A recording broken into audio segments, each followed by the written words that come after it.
Exercise 1.1, question number 1. The remaining parts of question number 1. Solve the equation by factorization. और आज हम करेंगे fourth part. अच्छा, fourth part में आप देखें, again we have quadratic equation 6x square minus 13x plus 5 that is equal to 0.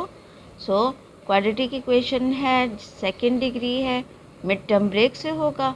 ठीक है. सो 6 और 5 को मल्टीप्लाई करें रफ वर्क में, ताकि ये चेक करें कि मल्टीप्लिकेशन में हमें क्या चाहिए, प्रोडक्ट करने से क्या आना चाहिए. सो 6 5 30. ओके, 30 जो है वह हमारा रिक्वायर्ड है मल्टीप्लिकेशन में. ठीक है. और मिड टर्म हमें चाहिए 13. सो प्लस या माइनस करने से 13 वैल्यूज़ आनी चाहिए.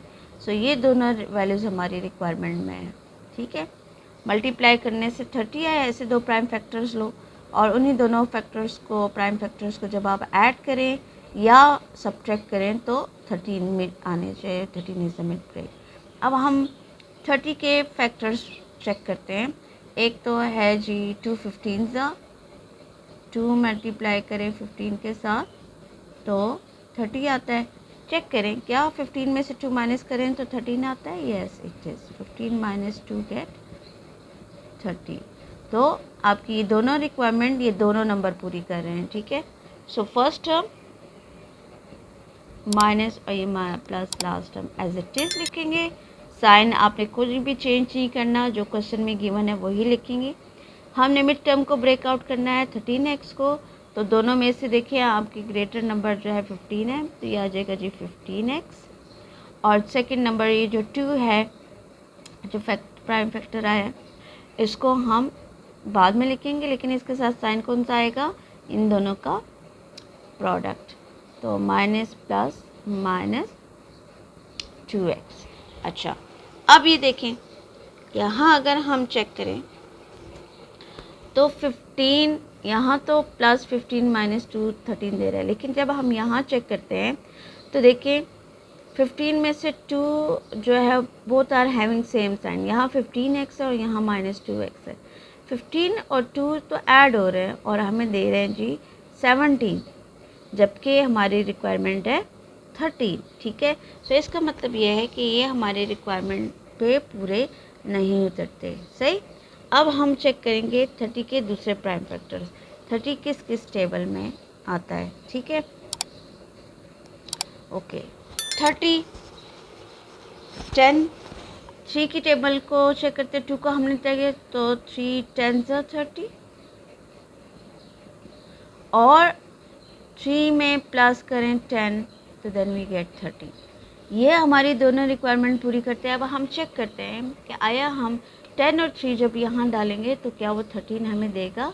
तो अभी देखिए दोनों में से नंबर जो है बड़ा 10 है, तो हम 15 की जगह 10 लिख देंगे और 2 की जगह क्या आ जाएगा 3. तो अब वहाँ पर अगर हम इसको चेक करें तो look minus 10x minus 3x get minus 13x. तो अब ये हमारे दोनों नंबर जो हैं, प्राइम फैक्टर्स जो हैं, दोनों रिक्वायरमेंट पूरी कर रहे हैं. मल्टीप्लाई करने से 30 भी आ रहा है और यहाँ इन दोनों को जब हमने ऐड किया तो वो 13 भी दे रहा है. सो अब हमने कर लेनी है इसकी ग्रुपिंग. फर्स्ट 2 टर्म्स की ग्रुप कर लें, नेक्स्ट 2 टर्म की ग्रुपिंग कर लें. अब फर्स्ट 2 टर्म में जब हम कॉमन चेक करते हैं, एक तो x कॉमन है, दूसरा अगर हम नंबर चेक करें तो 2 भी कॉमन है. 2 के टेबल में 6 भी और 10, तो 2x कॉमन आ जाएगा. 2x कॉमन निकाला तो 2 3 6. ठीक है. 2 में से एक x निकल गया तो एक x रह जाता है. माइनस 2 5 10. x ऑलरेडी बाहर निकल चुका है. ठीक है. यहाँ माइनस. इन दोनों को अगर हम चेक करें, दोनों में से कोई कॉमन नहीं है. जब कुछ कॉमन हो तो 1 तो होता है. ठीक है. तो 1 कॉमन निकाल देंगे. ब्रैकेट के अंदर रह जाएगा 3x और चूँकि ये प्लस है और यहाँ माइनस 1 है, सो साइन चेंज कर देंगे.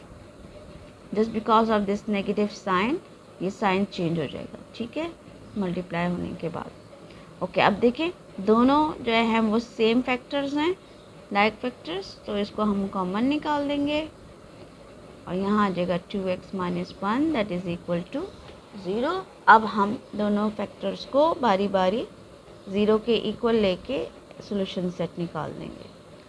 2x - 1 that is equal to 0, यहाँ से आ जाएगा 3x इज़ इक्वल टू 5 और x इज़ इक्वल टू 5/3, और यहाँ 2x इज़ इक्वल टू 1 और x is equal to 1/2। So solution set हमारे पास क्या आ जाएगा,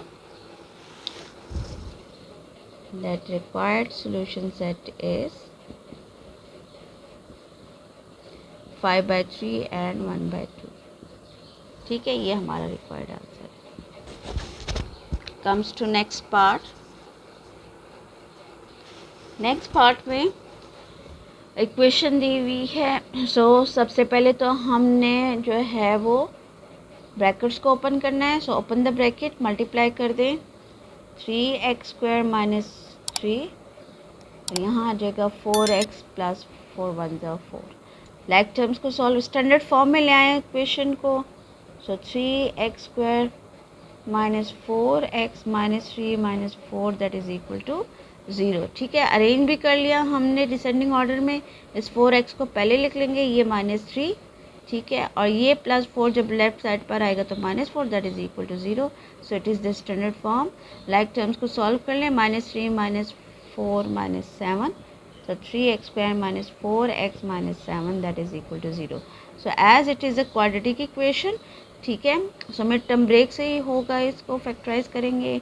तो यहाँ भी हमने कोफिशिएंट ऑफ x² इसको और इसको मल्टीप्लाई कर देंगे, तो क्या आ जाएगा जी, 3 7 3 × 7 दैट इज़ इक्वल टू 21। ओके, अब हम चेक करते हैं कि क्या 7 में से 3 माइनस करें, 7 में से -3 करें, देन वी गेट 4। तो ये नंबर हमारी दोनों रिक्वायरमेंट भी पूरी कर रहे हैं। ठीक है, मिड टर्म भी आ रहा है 4 और इन दोनों का प्रोडक्ट 21 भी आता है। सो फर्स्ट टर्म माइनस और -7, last term as it is लिख दें।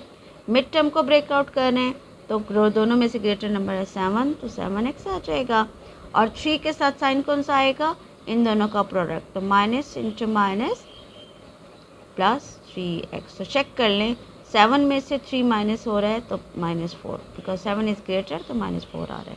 ओके जी, ग्रुपिंग कर लें, इन दोनों का ग्रुप बना लें, इन दोनों का ग्रुप बना लें। यहाँ से कॉमन आ जाएगा x, तो ये आ जाएगा 3x - 7। यहाँ से 1 कॉमन आ जाएगा, 3x - 7 दैट इज़ इक्वल टू 0। अब देखिए यहाँ प्लस था तो ये साइन चेंज नहीं हुआ। इससे पिछले वाले पार्ट में चूँकि नेगेटिव साइन था तो इसलिए अंदर का साइन चेंज हो जाता है, लेकिन प्लस की वजह से ये साइन चेंज नहीं होता। अब ये देखो दोनों सेम फैक्टर्स आ गए। सो 3x - 7 ये एक फैक्टर आ गया, एक x + 1 आ गया। ठीक है, दोनों को 0 के इक्वल ले लें और सॉल्यूशन सेट निकाल लें। x + 1 that is equal to 0। So यहाँ से 3x is equal to 7, minus है उधर जाके 7, और x इज़ इक्वल टू 7/3। यहाँ से x is equal to -1। So solution set is